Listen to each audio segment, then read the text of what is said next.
Yo, what is up guys? It's Pedro here, and in today's video I'm going to be talking about the Redskins releasing 4 different players and talking about linebacker Harvey Clemons opting out for the 2020 season. So if you guys are new, subscribe for Redskins and NFL content. So let's get right into it. So this was actually a couple of days ago, but today was the first day that I was able to upload it. So let's read it right here. So the Washington football team waived the following players. Defensive end Cameron Malvex, defensive back Maurice Smith, tight end Caleb Wilson, who a lot of people actually liked, and then they released Josh Ferguson. Sorry, I misspoke earlier. They waived the other 3 players. And then linebacker Harvey Clemons opted out for the 2020 season. So that was like the biggest name out there, Harvey Clemons. And honestly, he didn't even have that good of a chance to make the roster. If you look at his stats, they weren't anything really special. But before we look into that, I'm going to talk about what this means, them cutting down the roster. So I'll read what Kyle Stackpole said. Linebacker Harvey Clemons becomes the second Washington player to opt out, joining defensive tackle Caleb Brantley. Also, by cutting 4 players, Washington now has 79 players on its roster. This is important because teams cannot have more than 80 players in the team facility at once. So it's good that we got down to 79 players, and I do believe the one extra spot is for Dontrell Inman, who we did sign. So I do believe we are at 80, which is good. Obviously, a few players are going to get cut. If injuries happen, we'll sign some other people. So the roster is definitely not done. And then obviously, it's going to have to be reduced once the season starts.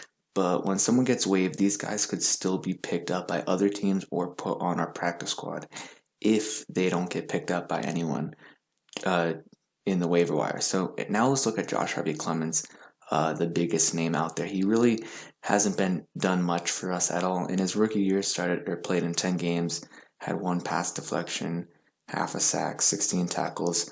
Nothing really good at all. Second year had his best year, played in all 16 games, 3 pass deflections, 1 sack, 22 tackles. And then last year played in 9 games, 0 sacks, 3 total tackles. So really, it wasn't much at all. He wasn't going to make the team. He pretty much knew that. And of course, there were safety concerns, and that's part of the reason why he opted out.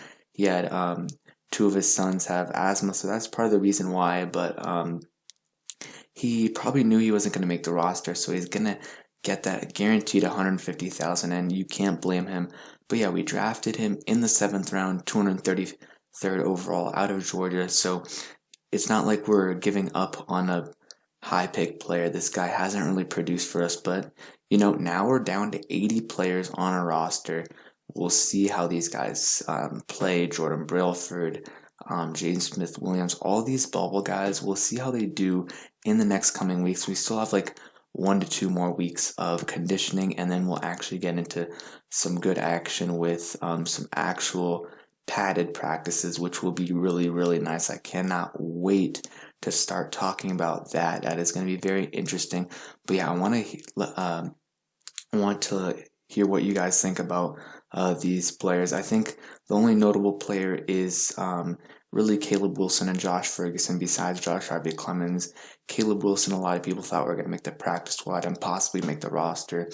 And then Josh Ferguson, I think he made the initial roster last year, but got hurt. So we'll see what happens if we end up getting any of these guys later. But that is it for today's news. We'll see if anything else happens.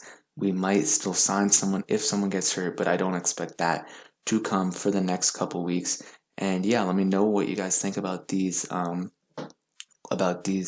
roster moves, and I want to hear what you guys think about the most important training camp battles, and if you want to see a specific video on that in the next coming days. So yeah, I hope you guys enjoyed the video. If you did, please smash the like button, subscribe if you're new, turn on those post notifications, and yeah, I'm going to be posting a few videos, and I have a special video coming out in the next couple of days, and it has something to do with Sean Taylor. So again, thanks for watching. I hope you guys enjoyed. Subscribe if you're new, and peace.